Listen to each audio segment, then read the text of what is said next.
नमस्कार विद्यार्थी मित्रांनो, आपलं जे सेकंड सेक्शन आहे पोएट्री, त्यामधली थर्ड पोएम आपण आज डिस्कस करणार आहोत, द इंचकेप रॉक.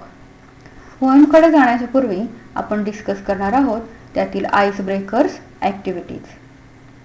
पहा, फर्स्ट ॲक्टिव्हिटी काय आहे त्यातली, prepare a word register related to a marine life. Marine लाईफमधलं जे की लाईफ आहे तर त्याच्यासाठी असलेलं एक वर्ड रजिस्टर आपल्याला तयार करायचं आहे. आता रजिस्टर म्हणजे काय तयार करायचं, तर त्याच्याशी असलेले रिलेटेड वर्ड्स जे आहेत ते सगळे आपण इथं मेन्शन करायचे आहेत. तर एक जो वर्ड आहे तो त्यांनी आपल्याला इथं दाखवलेला आहे. पहा, मरीन लाईफशी रिलेटेड असलेला वर्ड लिहिलेला आहे सेलर. सेलर याचा अर्थ जे की जहाजाने शिपने प्रवास करतात त्यांना आपण सेलर किंवा मराठीमध्ये याला खलाशी असा शब्द आहे. तर जहाजाने प्रवास करणारे लोक अशा प्रकारचा लिहिलेला आहे. तर रजिस्टर म्हणजे बाकीचे रिलेटेड वर्ड्स मरीन लाईफशी असलेले आपण डिस्कस करतो. इथं पहा, मी काही रेडी वर्ड्स इथं तुमच्यासाठी रेडी रेफरन्ससाठी दिलेले आहेत. एक मी लिहिलेलं आहे इथे शेल्स, त्यानंतर आहे ऑक्टोपस, नंतर असतील सी प्लांट्स म्हणजे अगदी समुद्राच्या तळालगत असलेले जे प्लांट्स आहेत त्यांना आपण सी प्लांट्स म्हणतो. फिशेस असतील, वॉटर हॉर्स, क्रॅब्स, क्रॅब्स याचा अर्थ जे की खेकडे आहेत त्यांना आपण क्रॅब्स बोलतो, किंवा मग सी स्नेक्स असतील, किंवा जे की समुद्र तळालगतचे जे काही छोटे छोटे अजून गोष्टी तुम्हाला आठवतील, रॉक्स वगैरे, ते सगळे तुम्ही इथे काय करू शकताय तर इन्क्लूड करू शकताय. तर अशा प्रकारे आपण एक ॲक्टिव्हिटी आता सॉल्व्ह केलेली आहे. चला तर मग पाहूयात नेक्स्ट ॲक्टिव्हिटी काय आहे. The functions of a lighthouse are. इथे वेब दिलेला आहे आपल्याला एक, जो आपल्याला कंप्लीट करायचा आहे. फंक्शन्स याचा अर्थ कार्य करणे किंवा कार्यपद्धती. लाईट हाऊस, लाईट हाऊस म्हणजे काय, तर लाईट हाऊसच्या कार्यपद्धती आपल्याला लिहायच्या आहेत. लाईट हाऊस म्हणजे काय आहे, तर अशा प्रकारचा एक टॉवर असतो की जो समुद्रातील जहाजांना अगोदरच धोक्याची सूचना देतो किंवा वॉर्न करतो किंवा मग तो गाईड करतो. अशा प्रकारचा जे की टॉवर आहे त्याला लाईट हाऊस बोललेलं आहे. आता हे जे लाईट हाऊस आहे ते कशा प्रकारे कार्य करतं किंवा त्याची जी कार्यपद्धती आहे त्याविषयीचं वेब आपल्याला कंप्लीट करायचं आहे. तर एक त्यांनी कार्य त्याचं दिलेलं आहे, लिहून पहा. टू शो द डिरेक्शन म्हणजे दिशा दाखवण्याचं काम हा लाईट हाऊस करतो. तर आपण अजून काही त्याची जी कार्य आपल्याला माहिती आहेत ती इथे लिहू शकतो. पहा, मी काही कार्य लिहिलेली आहेत. पहा, मी लिहिले to communicate with ships and boats, की काय करणं, तर समुद्रातील जे वेगवेगळ्या प्रकारचे शिप्स आहेत तर त्या शिप्स बरोबर आणि जे छोट्या मोठ्या बोट्स आहेत त्या बोट्स बरोबर काय करणं, तर कम्युनिकेट करणं, हे काम हे लाईट हाऊस करत आहे. आणि सगळ्यात महत्त्वाचं काम काय करत आहे तर पहा, to mark dangerous coast lines, hazardous shoals and rocks. काय करायचं तर जे की डेंजरस अशा प्रकारचे कोस्ट लाईन्स आहेत. कोस्ट लाईन्स म्हणजे समुद्र किनारे, की जे की डेंजरस म्हणजे की धोकादायक अशा प्रकारचे जे समुद्रकिनारे आहेत त्यांची अगोदरच सूचना देणे जहाजांना. किंवा हजार्डस शोल्स, हजार्डस म्हणजे पण डेंजरस, शोल्स याचा अर्थ होतो की मोठ्या संख्येने आलेले किंवा ग्रुपने आलेले जे की फिशेस आहेत किंवा एकदम ग्रुपने आलेले जे की हजार्डस अशा प्रकारचे फिश आहेत जे की ग्रुपने अटॅक करतात. तर अशा प्रकारचे जे शोल्स आहेत त्यांची सूचना देणे किंवा वॉर्न करणे.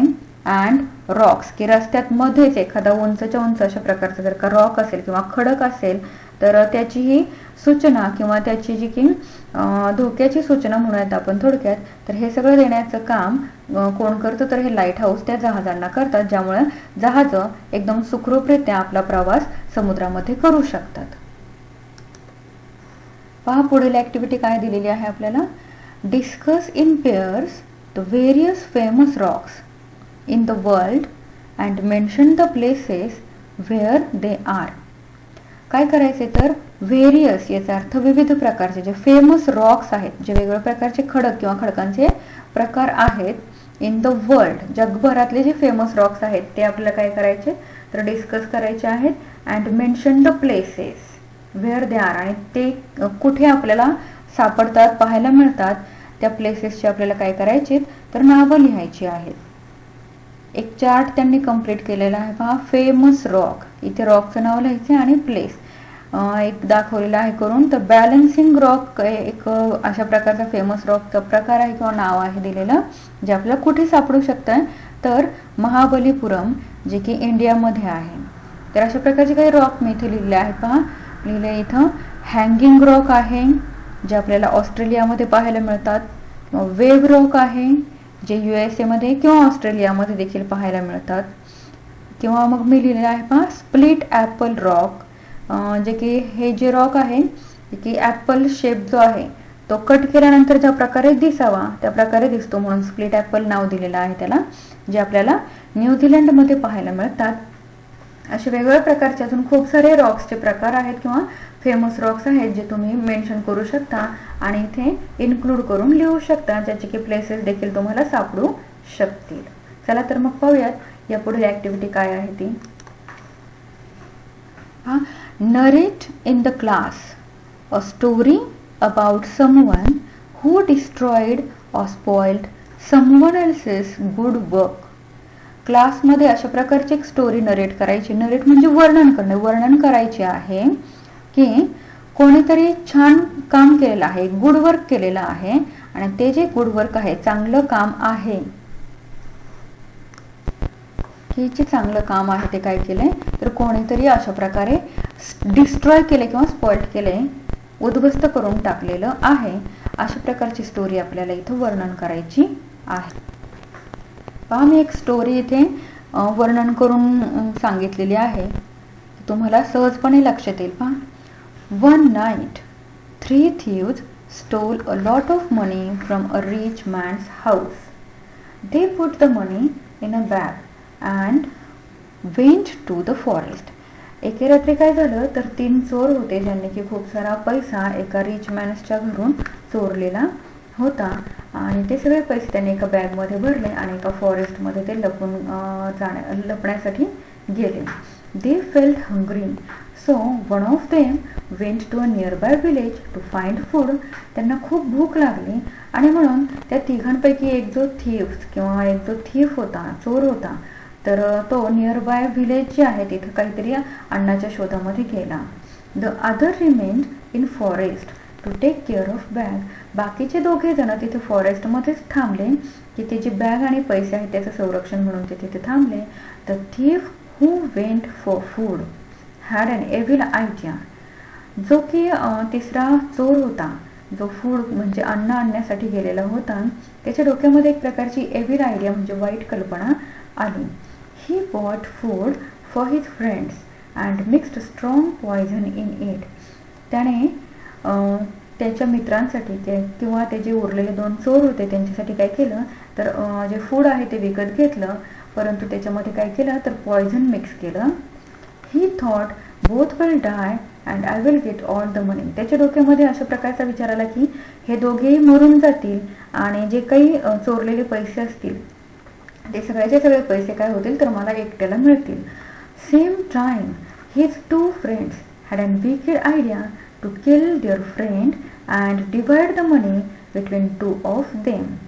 त्याच वेळेला त्याचे जे उरलेले 2 मित्र होते जे की फॉरेस्टमध्ये त्याची वाट पाहत थांबलेले होते, त्यांच्या डोक्यामध्ये अशाच प्रकारची एक विकेड आयडिया म्हणजे वाईट अशा प्रकारची आयडिया आली की जो मित्र आपल्यासाठी काहीतरी फूड आणण्यासाठी गेलेला आहे त्याला काय करायचं तर मारून टाकायचं आणि मारल्याच्या नंतर ते जे सगळे पैसे आहेत ते काय करायचे तर डिवाइड करायचे आपल्या दोघांमध्येच, म्हणजे जे पैसे होते त्यातला एक हिस्सा काय होईल तर कमी होईल.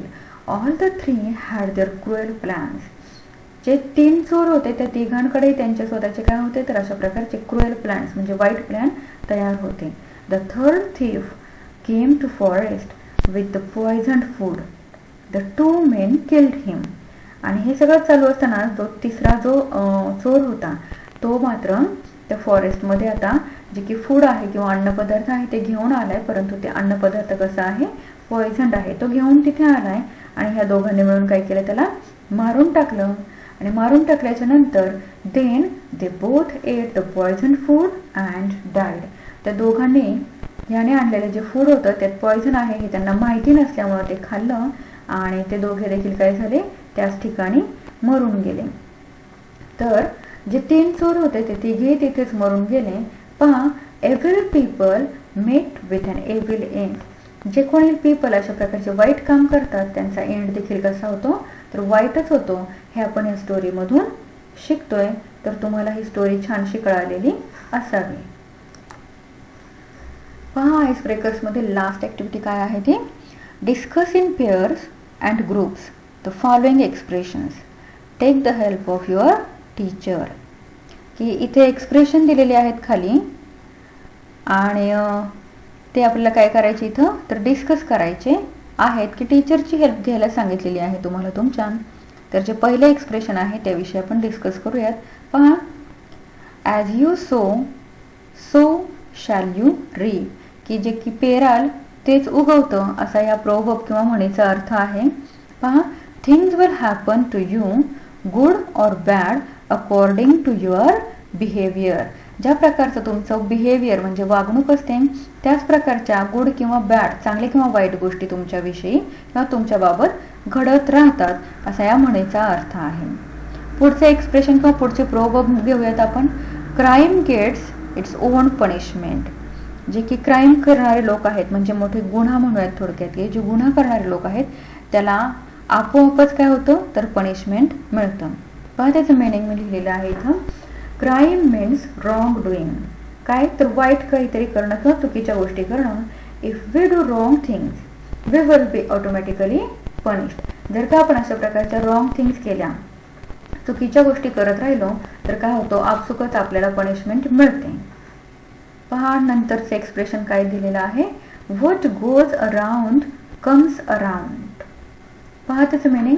If someone treats other people badly he or she will be treated badly by someone else. आपण ज्या प्रकारे इतरांशी वागतो त्याच प्रकारे आपल्याबाबत देखील कधी ना कधी घडतं. पहा जर का आपण इतर लोकांना बॅडली वाईट वागणूक दिली तर कोणीतरी असं असतं किंवा कोणीतरी असं आपल्याला भेटतं की जे आपल्याला पण काय करतं तर अशा प्रकारचे बॅड अशा प्रकारचं ट्रीट किंवा वाईट वागणूक देऊ शकतं. पहा नंतर काय दिलेलं आहे. Tit for tat. जशाच तसे मराठीमध्ये म्हणूयात आपण त्याला. पण हे काय पहा. Take revenge from another person in the same way that person insulted you. अशा प्रकारे एखाद्याचा रिवेंज म्हणजे बदला घेणे ज्या प्रकारे अगोदर त्या माणसाने आपलं काय केलेलं असतं इन्सल्ट केलेलं असतं आणि सेम वे त्याच प्रकारे आपण काय करतो त्याचा बदला घेतो त्याला म्हणतो आपण टिट फॉर टॅट. आणि सगळ्यात लास्ट जे की एक्सप्रेशन दिलेलं आहे ते पहा.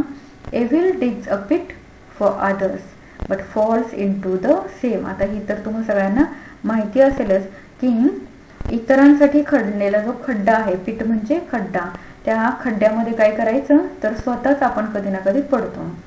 पहा bad people do harmful things for society to harm others but they themselves get bad effect on them. हे जे वाईट लोक आहेत ते अशा प्रकारे विचार करतात की समाजाला काहीतरी हार्मफुल म्हणजे काहीतरी इजा पोहोचवण्यासाठी किंवा वाईट घडण्यासाठी काहीतरी अशा प्रकारे गोष्टी करतात वाईट गोष्टी करतात. परंतु ज्या काही वाईट गोष्टी केलेल्या असतात त्या ज्या वाईट गोष्टी आहेत त्यांचा जो परिणाम आहे तो समाजावर न होता त्यांच्या स्वतःवरच होतो. अशा प्रकारे बरेचदा आपल्याला उदाहरणं पाहायला मिळालेली असतील. आता हे जे लास्ट एक्सप्रेशन आहे आपलं evil digs a pit for others but falls into the same. अतिशय महत्त्वाचं एक्सप्रेशन आहे की आपली जी पोएम आहे इंच के प्रॉप यातून आपल्याला हीच गोष्ट शिकायची आहे. तर इथे आपल्या आईस ब्रेकर्स ॲक्टिव्हिटीज ज्या आहेत त्या कंप्लीट झालेल्या आहेत.